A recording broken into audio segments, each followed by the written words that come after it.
Graça e paz, irmãos. Amém. Abram as Bíblias de vocês, por favor.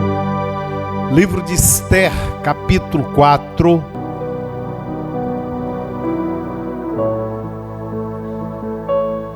Livro de Esther, capítulo 4.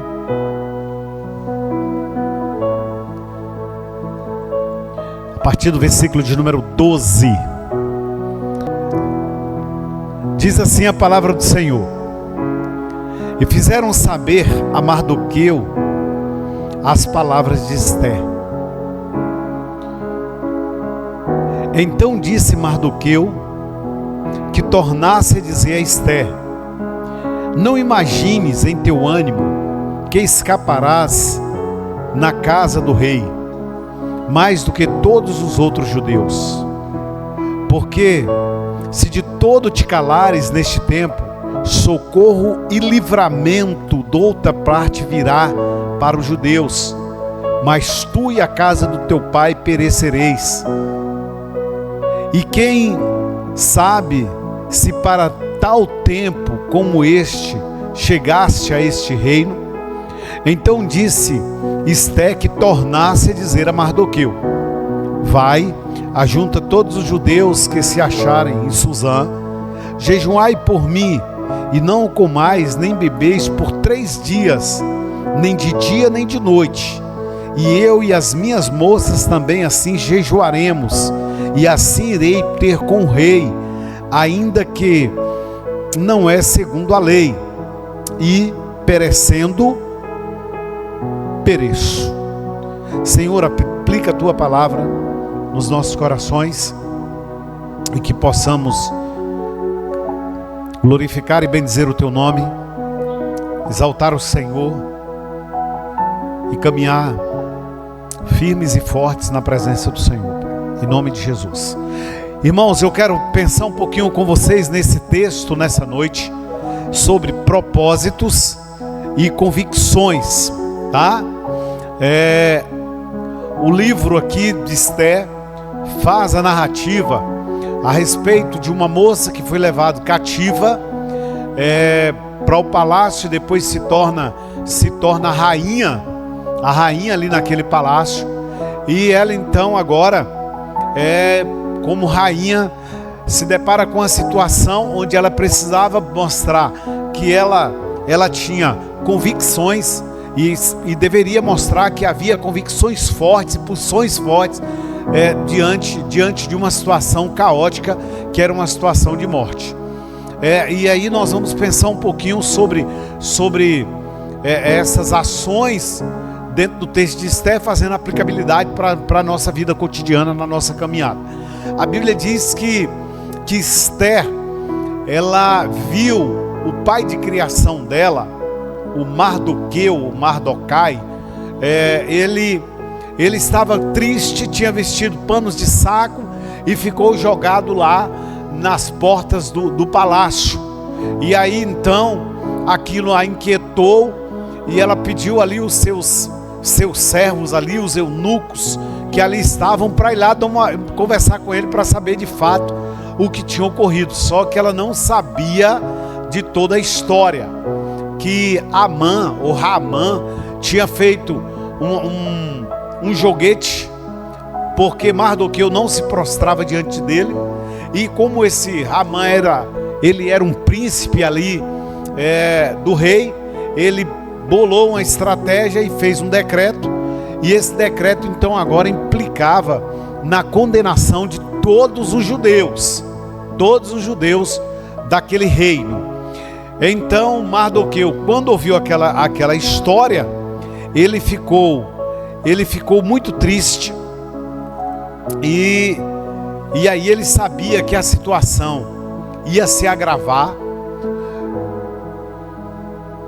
e ele então fica na porta do palácio. Agora vamos pensar, por que a situação foi tão grave e que gerou aquele decreto?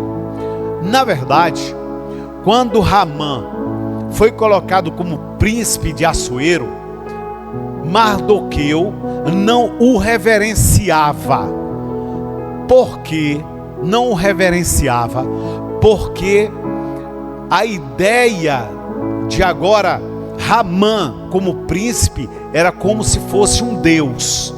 Então todas as vezes que ele passava, as pessoas tinham que reverenciá-lo, tinham que se inclinar perante ele. Aí, como a fé de Mardoqueu não permitia ele fazer isto, ainda que fosse um príncipe, ele então não se curvou diante daquele homem e não fez reverências a ele, porque ele entendia que a reverência devia ser dada apenas a Deus. Adoração e reverência apenas a Deus. E agora Amã ficou chateado e bolou lá esse decreto, porque aquele homem não se prostrava diante dele. E ele fez um decreto, e o decreto se espalhou por todo o reino, que eles teriam menos de um mês agora para exterminar todos os judeus ali daquela região. E o extermínio, quem matasse os judeus ou os crentes judeus daqueles dias, receberia dinheiro ainda para matar aqueles judeus. A história é basicamente essa. E aí, só que Esther, ela estava no palácio, mas ela não sabia deste decreto.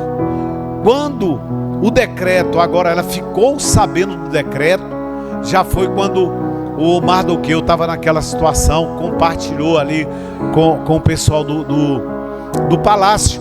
E agora vem então a Esther, a história. Agora, nós precisamos pensar em primeiro, com relação a qual é a minha posição, qual é o meu propósito diante de Deus, qual é a minha convicção diante de Deus com relação a reverenciar homens. Eu preciso pensar, será que só foi naqueles dias ou nos nossos dias acontecem essas coisas?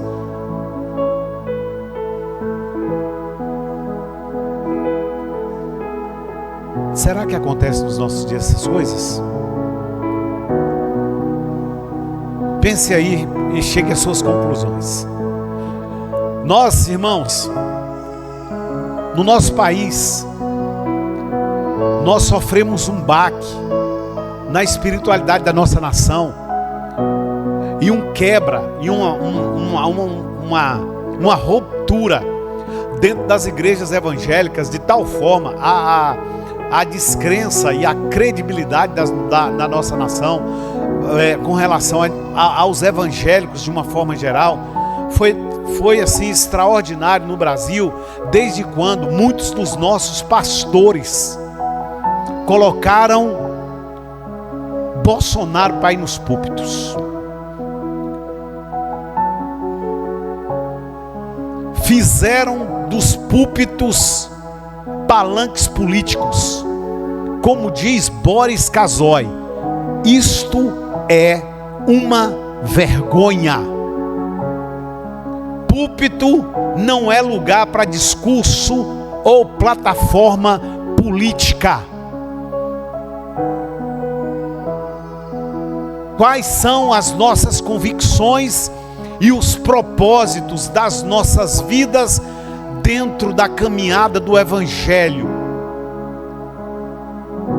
Recentemente, um desconhecido desses midiáticos pegou o púlpito da igreja dele e colocou o prefeito de São Paulo e disse: o púlpito e a igreja é sua. A igreja? Qual é a convicção que eu tenho do reino? Qual a convicção que eu tenho do Evangelho? Mas quem é Dyke, né? Para colocar isso. Mas saiba de uma coisa: nós precisamos entender que nós temos que ter propósitos para abençoar a vida das pessoas, e convicção daquilo que nós conhecemos da palavra, para que nós não venhamos criar rupturas e causar desgastes na vida das pessoas. A Bíblia diz aqui, fechando aqui as aspas e os parênteses, e vindo aqui para o texto, a Bíblia diz que quando Mardoqueu começou, através de um interlocutor, conversar com Esté, vence a ideia, e aí Mardoqueu diz para ela da seguinte forma: olha, você, Esté, nem imagine no teu ânimo que escaparás na casa do rei. Olha, você, Esté, você é judia, apesar de ser rainha, mas se o decreto foi para matar todos os judeus, você vai morrer também. Você vai morrer também. Então não pense que você vai escapar, porque quem deu o decreto para matar todos os judeus foi o rei. E como você é judia, você morrerá também. Então não pense, porque você está na casa do rei, que você não vai sofrer nenhum dano. Não pense isso. Não pense que você está livre. Como os outros judeus estão condenados, você também está. A conversa foi por esses termos aí. Quando Mardoqueu diz para ela: porque se de tudo te calares nesse tempo, socorro e livramento de outra parte virá. Irmãos, nós fomos criados com o propósito de anunciar Deus, de anunciar a glória de Deus. E nós não podemos nos calar de anunciar Deus e anunciar a glória de Deus. Nós não podemos. O texto diz: porque se de todo te calares neste tempo. Nós muitas vezes abrimos as nossas bocas para bajulações, abrimos nossas bocas para exaltar homens, mas nós não abrimos as nossas bocas para aquilo que é devido, que é para manifestação do reino de Deus. Nós abrimos as nossas bocas para correr atrás das nossas necessidades, para fazer as nossas queixas e as nossas reclamações. A situação aqui agora, que Mardoqueu estava dizendo assim: Esté, você não pode ficar quieta nesse tempo agora. Por que você não pode ficar quieta nesse tempo? Porque você foi colocada em um lugar de excelência. Olha só, mas se você se calar, pode ter certeza que socorro e livramento virá de outro lugar. Se você não estiver disposto a nesse tempo agora, nessa geração agora, a fazer diferença nessa geração, você pode ficar tranquilo, porque o nosso Deus pode levantar as pedras para fazer o que você não faz. O nosso Deus, Ele pode fazer isso, porque Ele quer que as gerações sejam impactadas pelo poder do Evangelho. Então, socorro e livramento virá de outro lugar. Era a convicção de Mardoqueu. Se você achar que você está em numa posição de excelência e não quiser fazer nada, problema seu, mas eu tenho certeza que Deus vai levantar socorro e livramento de outro lugar para o nosso povo. Faça de conta que você não é crente, faça de conta que você não pertence ao povo escolhido, se esconda, se omita, mas Deus levantará socorro e livramento de outros lugares. A conversa foi desses termos aí. Mas saiba de uma coisa: se a igreja perecer, você também perecerá junto. Se Se a igreja entrar em decadência, você também entrará junto. Então não se omita. Tenha convicção. Irmãos, e agora ele faz uma colocação para ela, que nós vamos pensar um pouquinho sobre isto. A primeira colocação foi: se de tudo te calares. Vai ficar calado? Vai ficar calada? Qual é o propósito, Esther? Qual é o propósito de Deus ter te colocado, como rainha? Deus quer livrar Israel através da sua vida. Você não chegou lá em cima sem propósito. Soberanamente Deus se moveu e te colocou lá. Ele quer cumprir o plano divino para livramento das pessoas.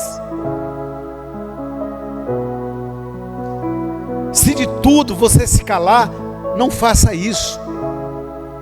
Você não pode deixar de socorrer os judeus, porque também você vai perecer.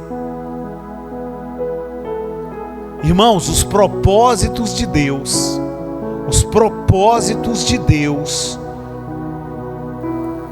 dentro da sua soberania, geralmente inclui responsabilidades humanas.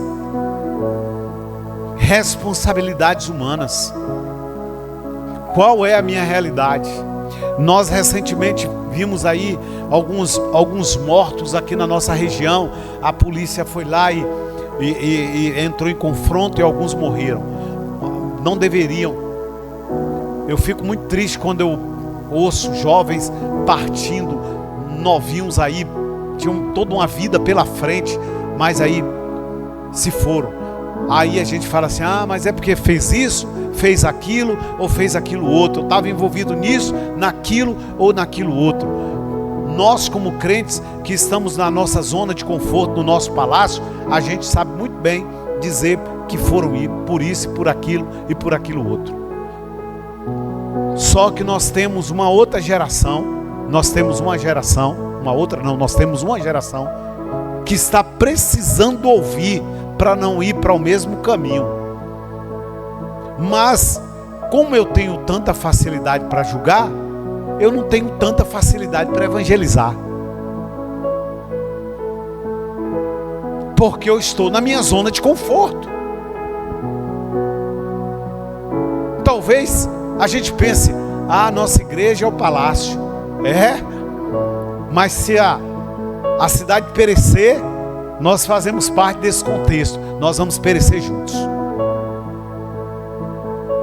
Se a gente não se atentar para qual o propósito de Deus para Laje nesses dias, o mal chegará também às nossas portas.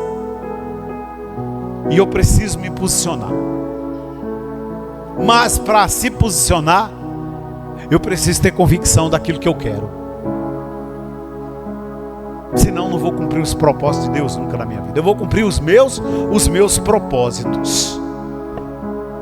Segunda coisa que eu quero pensar com vocês aqui no texto: para tal tempo como este, chegaste a este reino. O reino lá era o reino de Assuero, mas o reino aqui é o reino de Deus. Para que foi que Deus te trouxe para o reino dele nesse tempo? Para que foi que Deus te trouxe?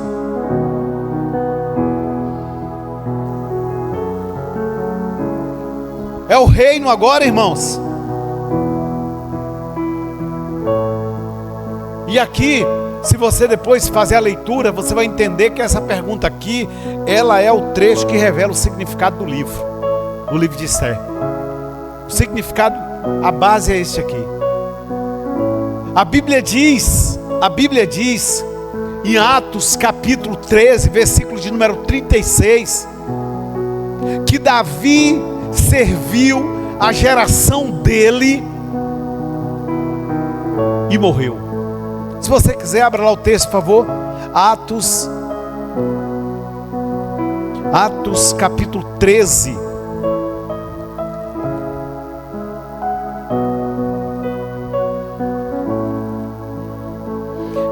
Atos capítulo 13, versículo de número 36.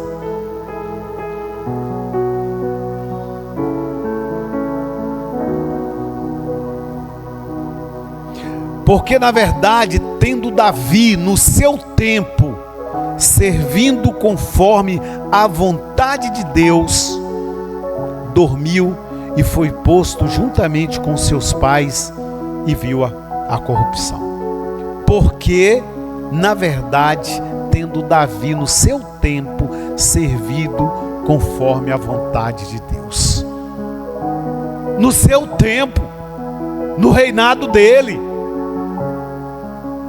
Mas Esté foi levado, agora era rainha lá de Assuero, reino da Babilônia.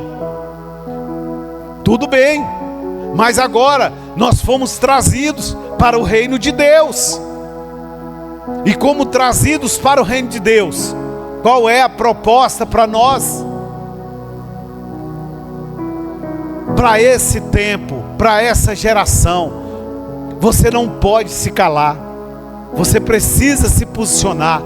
Você precisa entender o propósito de Deus. Deus não quer que ninguém se perca, que todos sejam salvos. Se posicione. Lages precisa de mim, Lages precisa de você. Essa região precisa de nós, para mostrar que existe uma alternativa, que existe um caminho, e um caminho excelente, que é estar no reino de Deus. Mas eu só vou fazer isso quando eu entender uma pequena coisa, um propósito. Quando Esté ouviu isso, disse: retorne para ele e diga para ele o seguinte: que ajunte todos os que estão em Suzã, que era a cidade.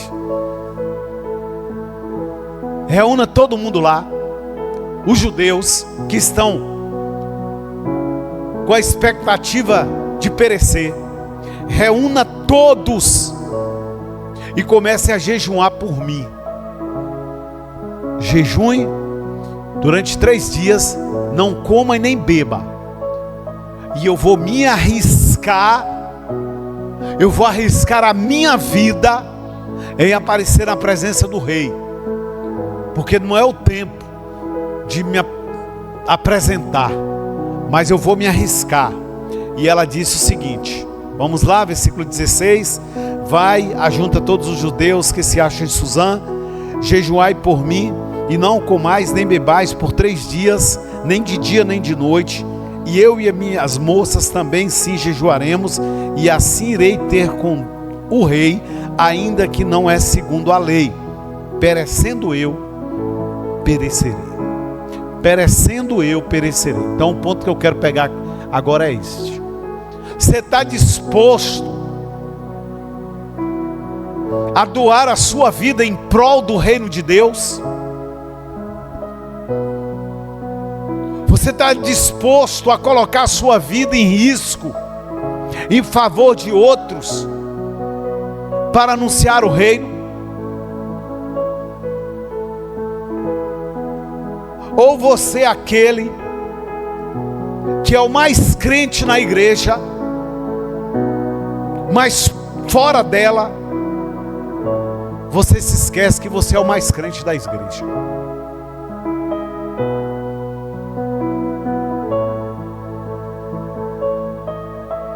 Porque aqui é risco de vida, e ela sabia disso. Aí você pensa assim, mas arriscar a vida dela por um povo? Sim, ela ia arriscar, não só pelas pessoas, pelos irmãos dela, pelo padrasto dela, mas também pela própria vida dela, porque a vida dela estava em risco. E agora ela colocou a vida em risco pela segunda vez. A primeira por causa do decreto e a segunda porque ela ia quebrar um decreto do rei. Ela agora coloca a vida e vai e procura tomar uma posição. Irmãos, a palavra do Senhor diz que ela achou graça diante dos olhos do rei. Achou graça. E aí veio o livramento. Aí você pode me perguntar qual foi a convicção aqui? Eu vou lhe falar das convicções. Primeira, a convicção de Mardoqueu, de se colocar naquela situação de pano de saco, porque ele sabia que havia um povo escolhido pelo Senhor, e ele se coloca em risco. A convicção, a fé de que Deus poderia mudar aquela história. Esther, qual a convicção? Quando ela manda o recado de volta para Mardoqueu, ela diz assim, ela não pede coisas extraordinárias aos olhos humanos, mas ela pede coisa extraordinária aos olhos de Deus, que é arma no mundo espiritual. A convicção dela de que através daquele ato de fé, Deus mudaria toda a história. Qual foi o ato de fé? Qual foi a convicção? Estejam jejuando por mim. Coloque a vida de vocês em oração, em petição pela minha vida, porque eu vou me colocar como intermediária. Como Jesus se colocou como intermediário. O único intermediário entre Deus e os homens é Jesus Cristo. Ela agora se coloca: ore por mim, porque eu serei o intermediário entre o decreto do rei e o povo judeu. E agora, isso é convicção, isso é fé. Isso aqui, esse ato aqui é ato de gente que cresceu tendo experiências de fé. Esse ato dessa mulher de se posicionar dessa forma é ato de gente que cresceu tendo experiências com Deus, irmãos. As nossas experiências com Deus, elas devem gerar uma convicção no nosso coração, que qualquer coisa que a gente ouvir, que possa nos inquietar, todavia, nós não vamos titubear, porque nós confiamos no Deus que nós servimos.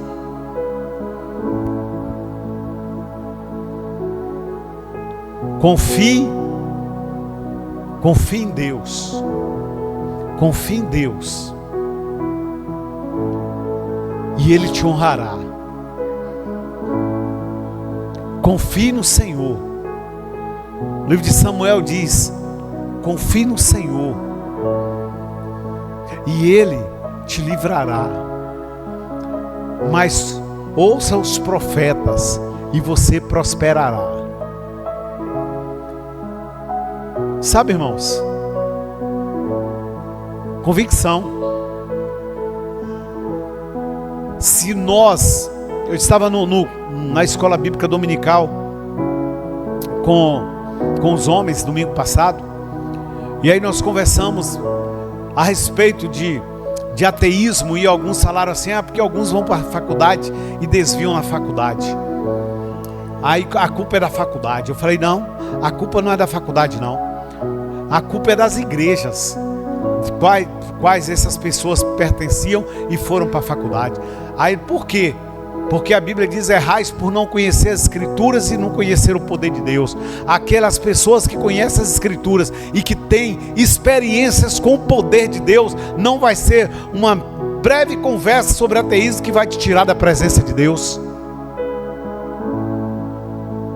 Gente que sabe o que é cura, o que é libertação,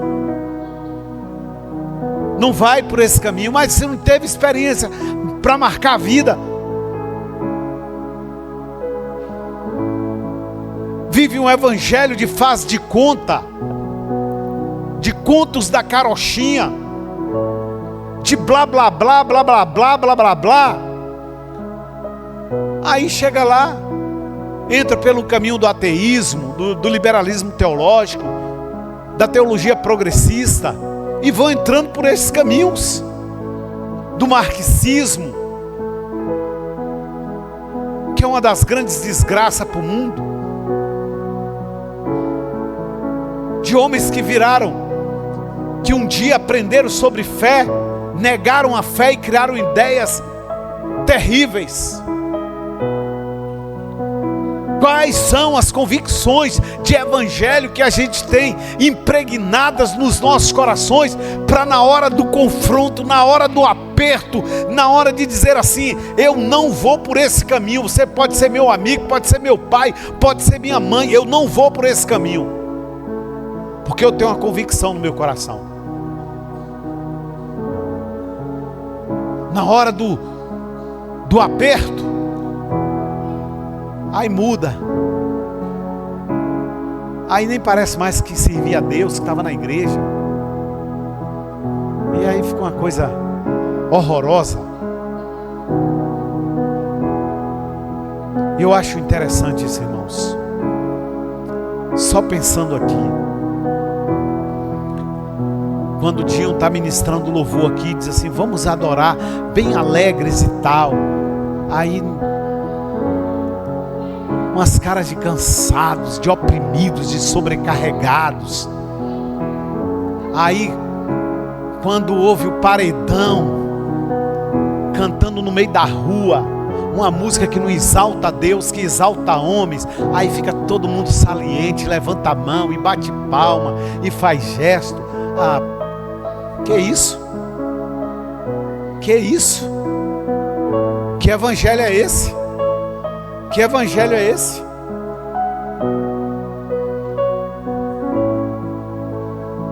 Que convicção de fé é essa? Que caminhada na presença é essa?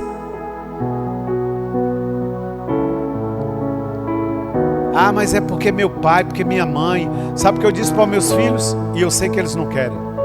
E eu disse para minha esposa também um dia dentro de casa, falei assim: se algum dia Hélia, Daniel ou Rebeca se candidatar a qualquer partido político e ser candidato a qualquer coisa, diz para eles: pode ter certeza que eu não voto em vocês. Eu não voto em nenhum. Eu não voto em minha mulher, não voto no meu filho, não voto na minha filha. Não voto em ninguém. Não, nem esquece isso. Falei para eles. Falei quando eles eram pequenos e agora falei de novo para eles. Porque eu tenho uma convicção na minha vida de fé. Eu tenho uma convicção. Mas por que você fala assim?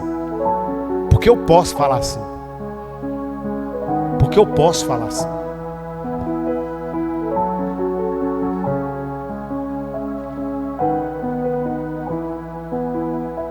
Qual é a convicção que a gente tem, irmãos, da nossa fé? Qual é a razão da nossa fé? Qual é a razão da nossa existência? Quais são as nossas convicções? João Batista, por causa da convicção dele, perdeu a cabeça. Não foi por causa da convicção de fé dele que ele perdeu a cabeça? Pastor Elcio está lendo Heróis da Fé, sobre os missionários, Adoniran Judson, Hudson Taylor e outros aí, que perderam. John Bunyan, que ficou preso por causa da convicção de fé, dentro da cadeia, botava um banquinho, ficava olhando para as grades, pregando para o lado de fora, para quem ia passando na rua, dentro da cadeia, porque prenderam, porque ele era pregador do evangelho.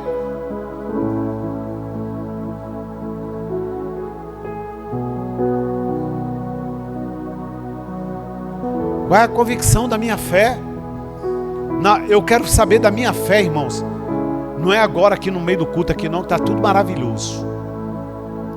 Eu quero saber da convicção da minha fé. É na hora da pressão. É na hora da humilhação. Quero saber da minha convicção de fé na hora que falar assim: você está à beira da morte. O caso de Esté aqui era um decreto que iriam matá-los, mas na hora de um câncer, na hora de um parente meu em cima da cama, na hora do desemprego, e que porta que eu vou bater, e quais são as armas que eu vou usar para ver as portas se abrindo para mim e vindo os livramentos de Deus e a mão do poderoso sobre nós. É quando o exército inimigo estiver atrás e eu estiver apertado entre o mar e o exército inimigo, em quem eu vou confiar e a quem eu vou clamar e a quem eu vou buscar, porque sei de uma coisa: se eu buscar o Todo-Poderoso, o livramento virá para a minha vida.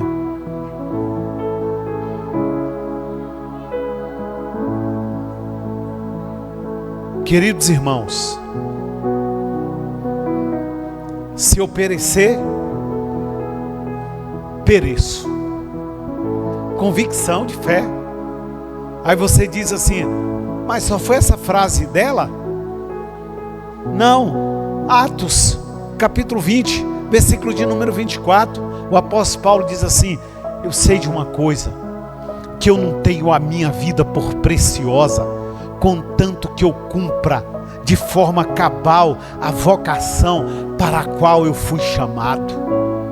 A vocação para a qual ela foi chamada, ela entendeu.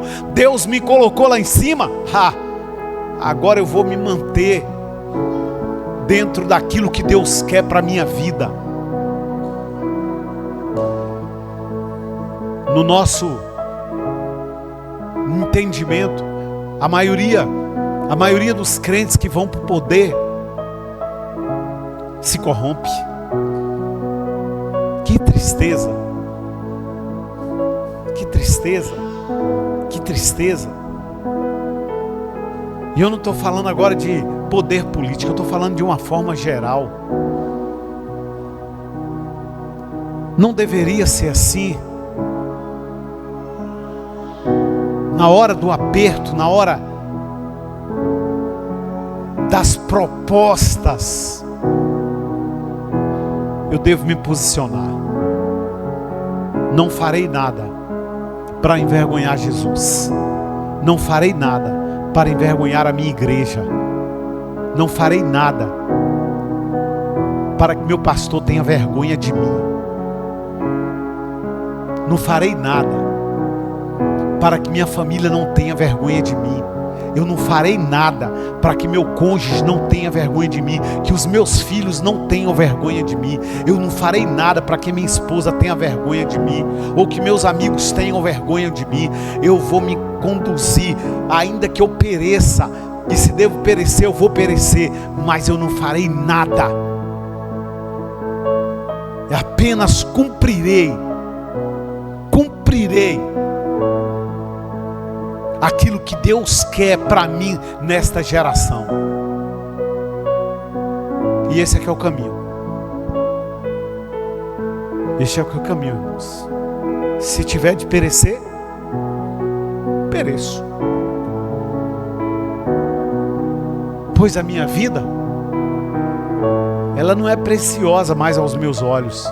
Se ela tem algum valor, o valor é Deus que dá para ela. É Deus que dá o valor para a minha vida, não são os homens. E eu preciso seguir isto: propósitos e convicções. Deus coloca propósitos para mim, mas eu preciso estar com as minhas convicções forjadas para cumprir de forma cabal aquilo que Deus quer para a minha vida e para a sua vida. Amém, meu irmão?